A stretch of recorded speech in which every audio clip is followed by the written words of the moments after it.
À présent, comment choisir son sucre? Il existe différents types de sucre naturels, plus ou moins raffinés.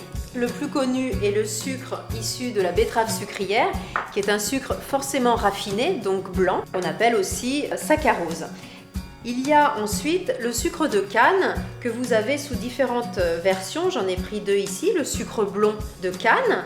Plus il est foncé, plus on se rapproche d'un sucre complet, que l'on appelle également le sucre Rapadura, et c'est un sucre qui est beaucoup plus parfumé, quasiment avec un goût d'épices, donc on en met moins, notamment si vous l'utilisez pour faire des biscuits. Vous allez vous apercevoir que au lieu de mettre 100 g de sucre pour une recette, vous allez facilement en mettre la moitié. Ces différents sucres ont un passage dans le sang, ce qu'on appelle un indice glycémique relativement similaire.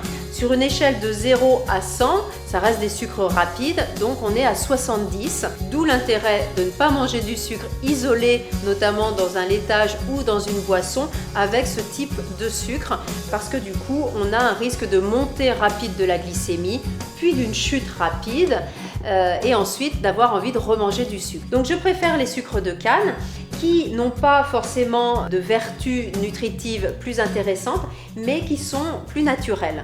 Un autre sucre qui pourrait s'apparenter au sucre complet, un peu plus original, qu'on appelle le sucre de coco. Il a un goût très typé, mais il a un pouvoir sucrant plus important et il a l'avantage d'avoir un indice glycémique beaucoup plus bas, aux alentours de 15.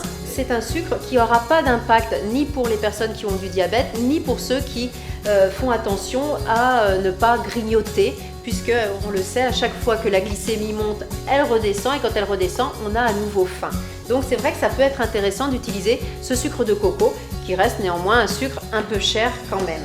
Ensuite, il y a d'autres sucres naturels que l'on connaît. Le miel, plus ou moins foncé. La différence entre un miel clair et un miel foncé, encore une fois, c'est le taux de sels minéraux qui est plus important. Les miels ont un indice glycémique aux alentours de 50-55, donc ils se situent à la moitié de l'échelle des sucres. Donc ils peuvent être utilisés un peu plus facilement pour sucrer une boisson, même en dehors des repas. C'est moins gênant que les sucres en poudre que l'on a vu tout à l'heure. Il y a un autre sucre naturel très connu au Canada, qui est le sirop d'érable, qui lui est liquide. On se rapproche pour l'indice glycémique des sucres en poudre que l'on a vu tout à l'heure. On est aux alentours de 70, donc ça reste élevé.